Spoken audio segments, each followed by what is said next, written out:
So the first card you've got for your past is Justice. So yeah, I've got this. This is all about balance. It's all about balance. It can be about court cases, things like that. What I'm getting here is I'm feeling a lot of emotion. I'm feeling as if you're out of balance for a long time. Very, very out of balance. I'm actually getting a big web of emotion. It's almost like you were trapped in this web and you couldn't get out of this web. And I think what happened was you physically left. You physically left someone. It was like, I can't be in this anymore. I have to leave. And so you physically left. But I think when you left, you still felt connected for a long, long time. It was like you felt connected to them. You couldn't stop thinking about them. And so it was like a trap. It was like this big trap. And it's like, when am I going to get out of this trap? I've left them physically. I've moved on. I'm still stuck there. I'm still stuck where I was. It's very frustrating. Very, very. And I think with Cancer, you're such a deep thinker. You're such a deep, deep, deep feeler. Very, very spiritual. Very deep. You're just very deep all round. So, you know, I think when you fall so deeply that you can't just click your fingers, and no one can do that, but I think it's even harder for you to get out of something once you've fallen. It's almost like when you think of those divers and they dive all the way down to the bottom of the sea and it's so dark and they're not sure which way's up and which down. Very scary feeling. And I think that's how you are. You're diving deeply down into this love. You loved this person and you didn't know how to get out. You didn't know where the up was. You didn't know where the down was. And that was for a long time after you left them. And you can see that you've got the Hanged Man there as well. So you're out of balance. You were stuck where you were. And you're really trapped in this for a long, long time. And I think when you're with this person, I'm getting this feeling of, oh, I'm at my best. I'm at my best. I feel my best. I look my best. I'm just on top of the world. On top of the world. That's how you felt when you were with them. And then when you had to leave them, you felt the opposite. And you can see this Hanged Man was up one way and then he was turned upside down. So when you had to leave this person, it was turned upside down. And I think you really went from feeling your best to your worst. And I think, I don't know if this is going to make sense, but I think it might be a bit strange. I don't know if I can explain this properly, but this is what I'm getting. It's like, I think it might be a bit of a subconscious thing that's inside you if you're still struggling with this. It's like, if I let go of this, if I let go of this person, I'm letting go of the memories. I'm letting go of the memories of when I felt my best. And if I let go of that, I'll never feel like that ever again. I felt like this around this person. I felt the best about myself when I was around them. And I can't see myself ever feeling like that again. What I want to tell you is you're going to feel even better in the future at some time. You absolutely are. You're on your way there. I keep on getting this little tiny seed. I keep on seeing this little seed, like a little bud of a flower. That's what's there now. It's very slowly growing. It's going to get bigger. It's turning into a big flower. It's going to turn into a big rose bush. Rose bush of manifestation. Red roses are about manifestation. So at the moment, you probably can't see that. But you are going to feel better about yourself in the future, because feeling better doesn't come from anyone else. If you've got love around you, they enhance who you are. But it doesn't come from them. It comes from you. And you've got this light. This is going to sound really strange, but this is what I'm getting. You've got lots, because you feel so deeply, you've got this beautiful light source inside you. That's what I'm getting. It's like this beautiful light, this beautiful spiritual light inside you. And that's why you feel so deeply. That's why you think so deeply. That's why you get into everything so deeply. I think what you've realised is you've had a lot of people that have been drawn to that light. Some of the people who have been drawn to the light have been good people. Some of them have been not so good people. It's just like, like that saying, this is what I'm getting, like a moth to a flame. So sometimes if you've got a flame or you've got a light going on outside and you've got all these bugs, sometimes they attract beautiful butterflies. And they're the good people. And sometimes they attract horrible bugs and things like that. And you've attracted some of those people. And the good people are attracted to your light because they love you and they see that light, they recognize what's in you, and they love you, and they love you for that. The bad people are attracted to your light because they want to take from you. And I think that's what you've realized in this past year. I think you've eliminated a lot of those bugs out of your life. You've also eliminated this axe out of your life. And it's sometimes there's the good side to that, obviously, is that you've gotten rid of the bad and you've kept the good. The bad side to that, I think, for you is that, well, there are a lot of these bad people around, a lot of them, a lot of users, and now I'm very alone. Even though I know they weren't good for me, I feel very alone. It's like, you know, I do all the calling, I do all the texting, I do all the arranging, and suddenly, if I'm not the one to call first or text first, let's wait and see who reaches out to me. And that didn't happen, if that's you, or it's a situation kind of like that. And I think that might be how you weeded out some of these bugs. But you don't want bugs around you. Nobody wants bugs around you. I don't want bugs around me. I'd rather have a butterfly. So even if you've got one butterfly, even if you've got two butterflies, it doesn't matter. You'd rather have that than 100 bugs. So you've done the right thing. You've done the right thing from moving on to all these people. It feels like you're kind of out a lot of that emotional web now. I think you're a lot stronger now than you were. I think you've moved on from this axe quite a lot. There's still a little bit of that there, but I think you're a lot stronger than you were. I'm getting that. So I'm not sure. You might still be struggling with this. I'm not sure, but you're a lot stronger than you were, and I think you need to know that. Someone needs to know that. Now, what I'm getting here is, for someone here, I'm getting working, I'm getting studying for some people. So it might be work, it might be a career for some people, it might be studying for some people, or it might be both. It might be that you're training, or it might be that you're in some kind of formal study and there's a job at the end. So it could be several things for different people, but it's some kind of work, job related study thing. So now what I'm getting here is, if that's you, especially if you're studying, because I'm getting this for someone here, or if you're in work or something, or you're going along that kind of path. Now, yeah, I'm getting studying. I know I'm repeating myself, but I'm getting studying for someone here. Definitely getting that. Now, you're on this path, you're in this thing that you're studying, or whatever it is, or that you're training. Now, there's lots of kind of up and down. There's lots of kind of, I'm not sure if I'm in the right place.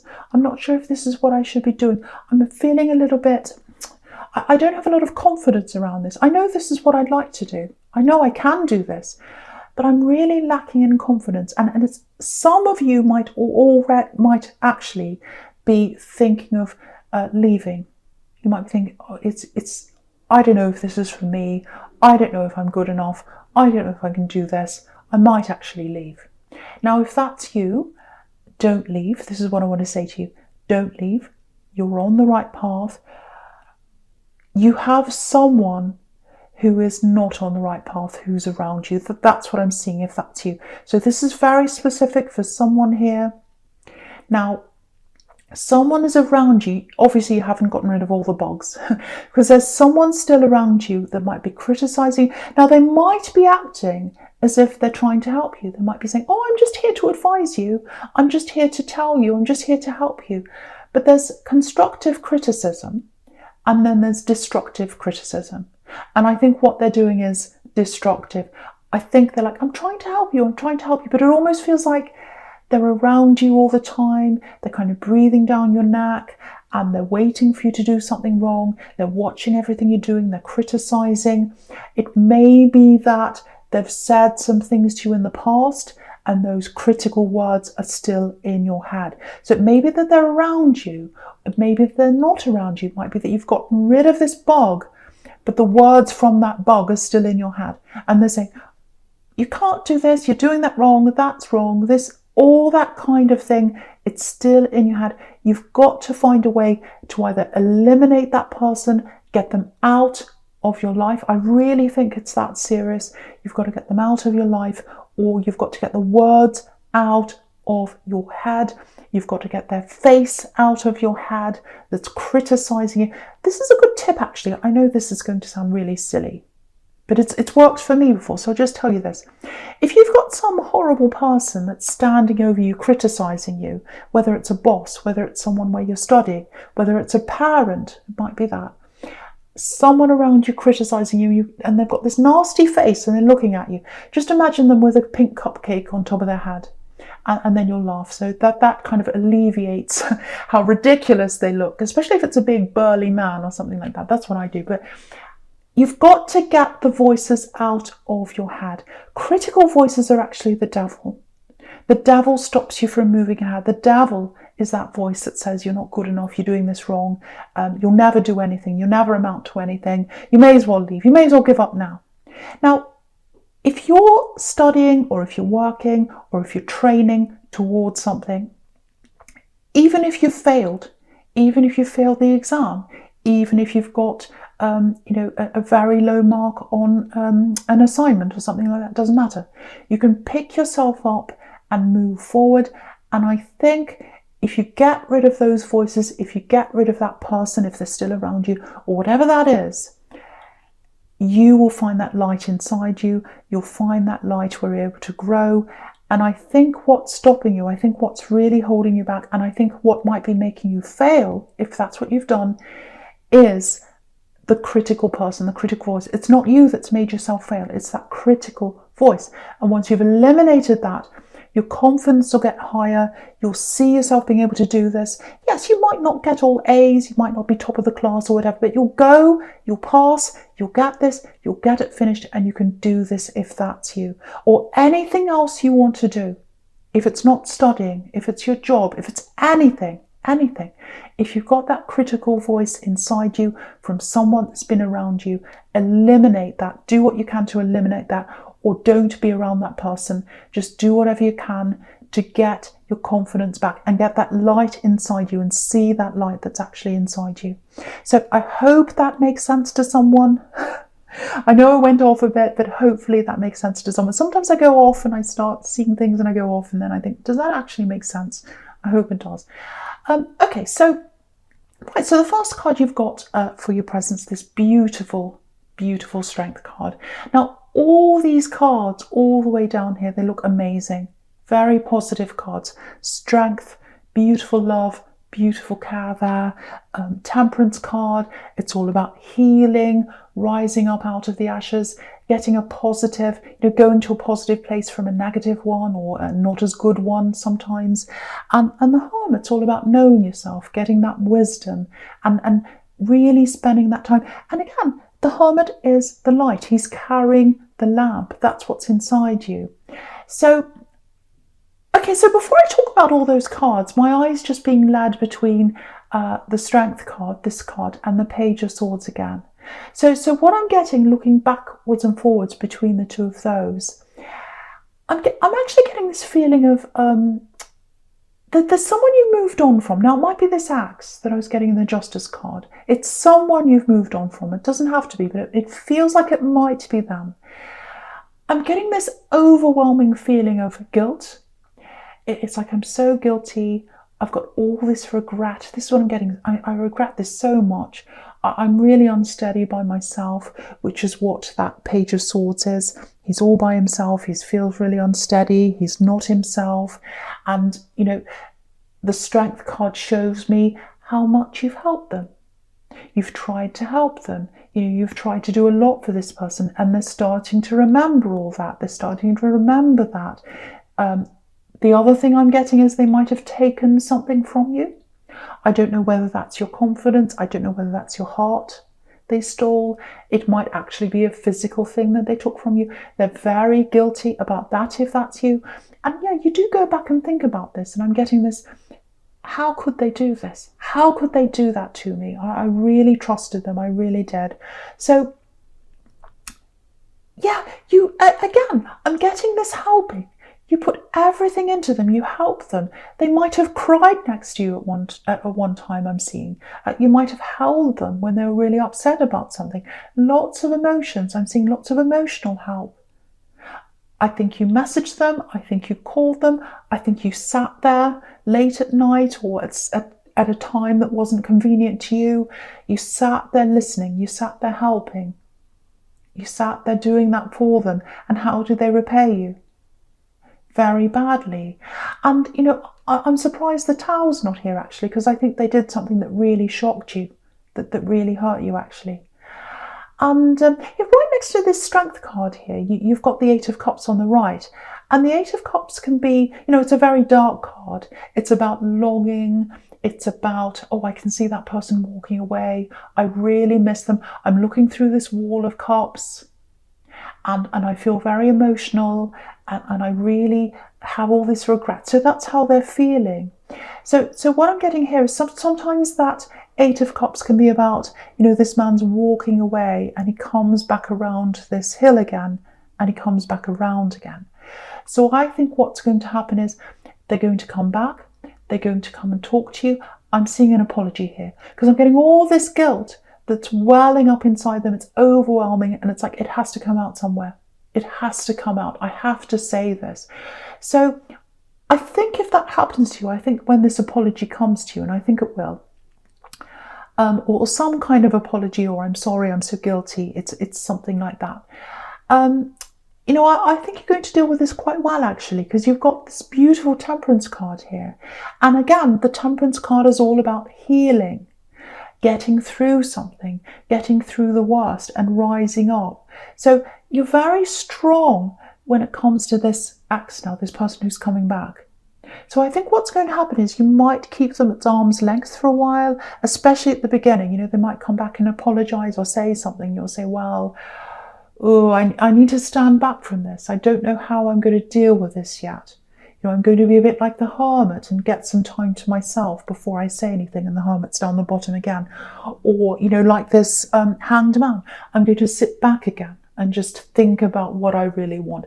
Do I want to talk to them? Do I want to accept their apology? Do I want to just not talk to them ever again? That's all up to you. You know, the ball's going to be in your court. It's going to be up to you as to whether you want to even talk to them. And just remember, don't let this person make you feel guilty. They feel guilty, but don't let them kind of project that guilt onto you. Don't let them make you think, oh, they've apologised, they're nice now. And if I don't accept that apology, I'm the bad one. No, don't think that. It's totally 100% up to you. You're in your Strength now. You're in the Temperance card. You know, it's the ball's in your court. It's up to you to do what you want. So really take that time out and really think, you know, not what do they want, not what do they expect from me. What do I want? How do I feel? So really think about that. So I'm getting this. Okay, I'm getting some other kind of work-related thing again.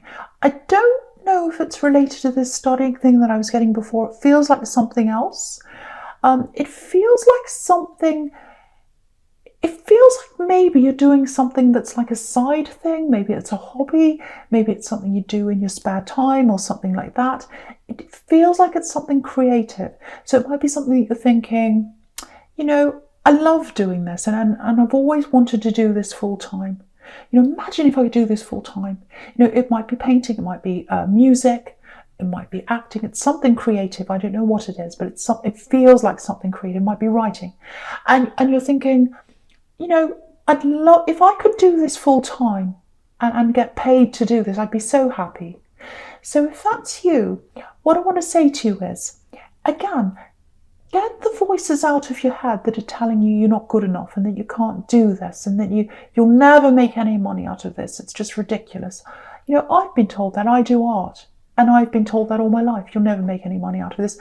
I've been told I'll never make any money out of tarot. I've been told I'll never make any money out of all kinds of things that I have. So for you, you can make money out of this thing that you are doing. If you're sitting there on the weekend, you know, doing painting or writing or something like that, or whatever it is you're doing, could be anything, and you're thinking, I'd love to do this full time. What I want to tell you is you can do that. And the other thing I want to tell you is, we're in a time where you can do just about anything and make money out of it. When you've got the internet, when you've got YouTube, when you've got all these different things, you can do that. And just, we're at a time where, you know, but okay, I'll give you an example when it comes to painting. I do painting, I make art. So there was a time, I've had my art in galleries before. Now, when you put your art into a gallery, you don't just walk along to a gallery and say, here's my painting, please take that. No, you have to build up a reputation, you have to have an agent, you have to have someone a lot of the time, or you used to have to.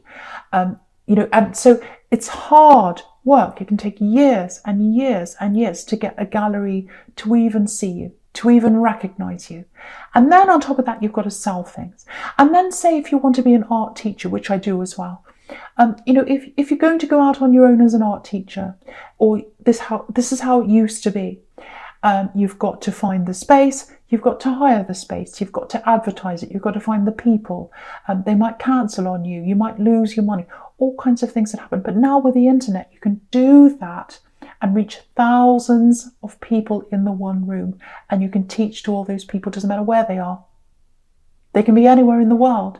So you can see now that there are all these opportunities available to you that weren't available years ago, that maybe these negative voices are telling you, you can't do this, you can't do that. Well, maybe you couldn't years ago, but go away. We're not years ago, we're now. We are here in the now. So what you've got to do is, if this is you, you've got to really think laterally. You've got to think, how can I make this work? How can I make this work for me? So sit down with a piece of paper, just write down every kind of crazy idea you've ever thought of, no matter how crazy it is. It might be absolutely ridiculous, but just write down everything you can, and out of that you can eliminate the most ridiculous ones, and you'll come up with a strategy. You can do this if that's you. You absolutely 100% can. You can earn from your hobby. It might take time. You'll probably have to keep a job while you're doing it, while you're building that up, but it absolutely can be done. And next to this, next to the Temperance card, I should say, you've got that King of Pentacles, and that's showing you that you can do that. Again, the King of Pentacles has taken time to get to where he is. He's taken the long road. He's an old man. He's at the top of his game now because he's spent all his life doing that. So it is going to take you time. And you might say, well, it'll take me a long time before I make this money. It'll take me a long time. Yes, but those years ahead of you are going to go past whether you do this or not.